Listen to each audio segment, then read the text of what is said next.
friends!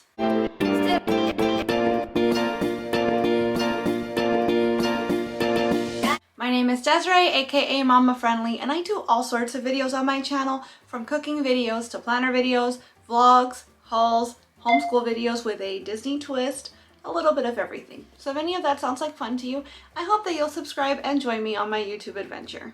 Today's video is the latest installment in the cookbook collab hosted by Tamra at Southern Wife Everyday Life. I'm going to have a playlist linked in the description box below to all of the other cookbook recipes you could find this month, and I'm also going to have a link to Tamra's channel. Every month this year, and even last year, we've been bringing you cookbook recipes to inspire you to pick up your own cookbooks and see what hidden gems lay in your shelves. And also, every month this year, I've been bringing you guys a Cuban recipe that I've adapted where necessary to make it gluten and dairy free, because I do have food allergies, and as such, I have missed the traditional foods of my homeland. And so I want to do this not only in an effort to share a little bit of my culture and my heritage with you, but also because I really just want to eat these foods, so I had to find a way to make them safe for me. As such, this month I am cooking out of the Latin American Paleo cooking book, and I'm going to have this book linked in the description box as well in case it sounds interesting to you. But basically, I really like using paleo recipes where I'm able, because paleo already has gluten-free, dairy-free, and soy-free built into it, which are my food allergies and intolerances. So this is a situation where I personally don't have to make any adaptations because the cookbook has taken care of them for me. The recipe that I'm going to make today is Flan de Coco, which is a eggy custard, but in this case it's made exclusively with coconut milk. Typically, Flan de Coco is a regular sort of dessert that you could find at any Cuban panaderia, dulceria, bakery, but typically it's made both with coconut milk and with regular dairy milk. This recipe throws that out the window and just makes it all coconut so that it is naturally dairy free. Now, I am using regular sugar, so already my version is not going to be paleo. But if you used coconut sugar, it would be, so that would make it even extra coconutty, which sounds amazing, honestly. But I didn't have coconut sugar on hand, so I used what I had. And that's another thing I'm trying to do this year, is not spend so much money on specialty ingredients. If I have it on hand, great, and if not, I'm gonna make it work. This is actually a great recipe for you to have on hand in the holiday season. Flan is something that every Cuban table has, no matter what the family gathering. And as a matter of fact, if you look up here throughout the video, I'm going to be posting other great Cuban holiday friendly recipes. I'm pretty sure that I have enough set up on my channel where you can create an entire holiday meal just based on videos I've put up. So like I said, keep your eyes peeled and let's get to cooking. All right, friends, so here we have our ingredients for our Paleo Flan de Coco. Mine is not going to be actually paleo because I'm using regular white sugar. If you wanted yours to be paleo, you would either use coconut sugar here or grated panela, which is the traditional Latin American sugar. So I'm going to show you what I'm going to use to make this today, and you make whatever adjustments you feel are necessary. We're going to go with a half cup or 115 grams of sugar. We need 4 large eggs. We need 1 can of full-fat coconut milk, that's 13.5 ounces. We also need a cup of condensed coconut milk. This is not quite a cup, it's 7.4 ounces, but it's what I've got on hand, so this is what I'm gonna use. I was able to find this at my regular grocery store. So it used to be you could only get these like at Whole Foods or online, but it's become a lot easier to find dairy-free alternatives in just regular groceries. So make sure you check pretty much wherever you already shop. And if not, I'll have this linked down below so you can get it on Amazon if you need to. Lastly, you're going to need a tablespoon of vanilla extract.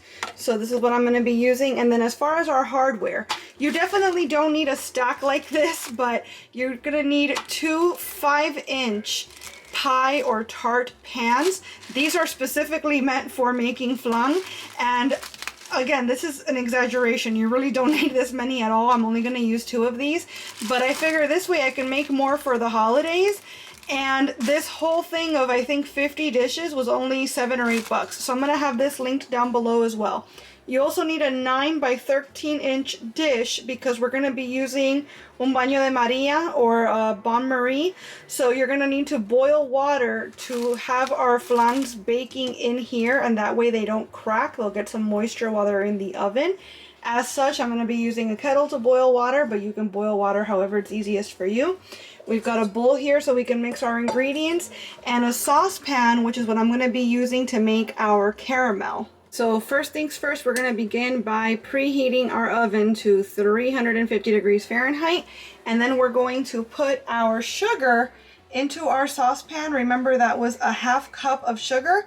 We're going to put that in there with 2 tablespoons of water, and we're going to heat it over medium until it's slightly thickened. So we're going to make sure to stir occasionally to dissolve the sugar and so it doesn't burn. This should take us between 6 to 8 minutes.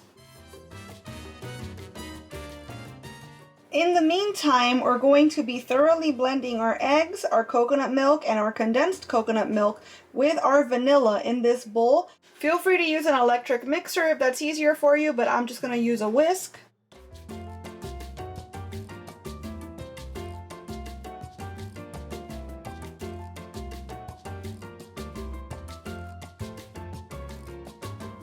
Once our caramel sauce is ready, we're going to very carefully divide it up into the bottom of these pie dishes, and we're going to very carefully tilt them to swirl them all along the sides. We want to put this aside and let this rest for about 5 minutes because we want the caramel to cool down and sort of solidify-ish enough so that when we pour in our egg and milk mixture, they don't blend together. After about 5 minutes, we're going to divide our egg mixture evenly among our dishes. And we're going to prepare a hot water bath by boiling our water. We're going to put our dishes at the bottom of our 9 by 13 pan. Remember, obviously this has to be an oven-proof pan. And we're going to pour in enough hot water that it comes about 1 inch up the sides of the dish.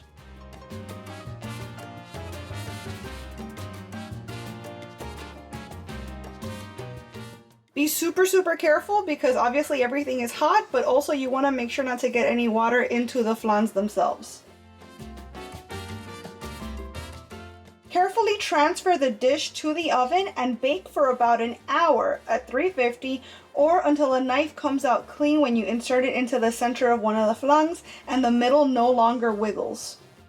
Be very careful not to burn yourself as you're taking everything out of the oven. All this stuff has a tendency to slosh around and it is extremely hot. And we're going to allow the flans to cool for at least 20 minutes before we refrigerate them. But then we're going to cover them with plastic wrap and let them chill for several hours before serving. Release the flans onto a serving plate and make sure that it's a plate with a lip on it so that it can catch all the sauce. The flan's ready to eat, so just make sure to serve each slice with a generous spoonful of caramel and enjoy. Alright friends, so there is my Paleo Flan de Coco. It was delicious. My husband, who eats a standard American diet and typically turns his nose up at anything the moment I tell him that it's paleo, gluten-free, dairy-free, etc., actually tasted this and thought it was amazing. Now, a couple of notes. You will notice in the final product, there were little bits at the bottom.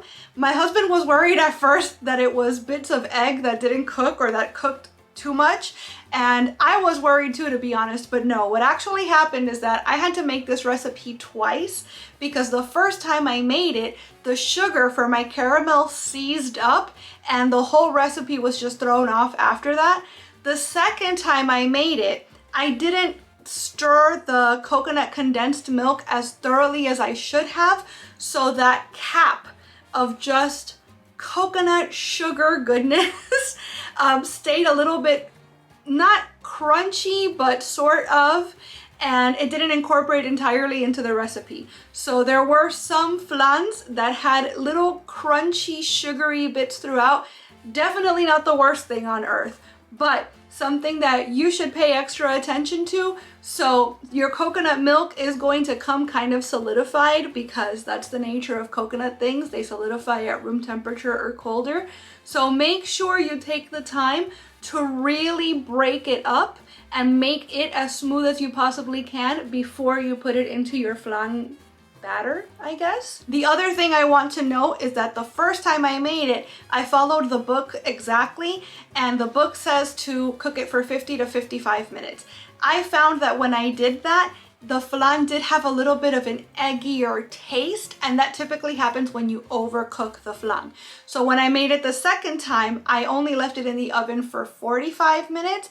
It was still a little wiggly in the center, and I was sort of worried about that, but once it cooled down and once I had it in the fridge for a while, everything set up beautifully, and the eggy taste was not present whatsoever. It tasted exactly like a regular flan should, and it was bomb. It was so good. I'm definitely going to be making this again for Christmas. It's always nice to bring your own dessert, I think, because then there's always something at the table that you're able to eat when you have allergies.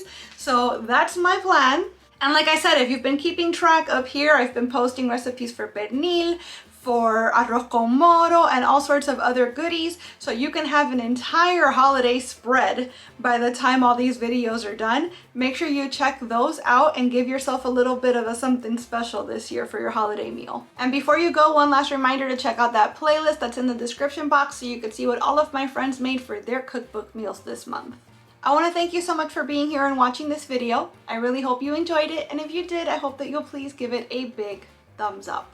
I'd also love it if you would subscribe and click that notification bell, because I post at least 3 times a week and I wouldn't want you to miss a minute. Thanks so much again for watching. Hasta la próxima!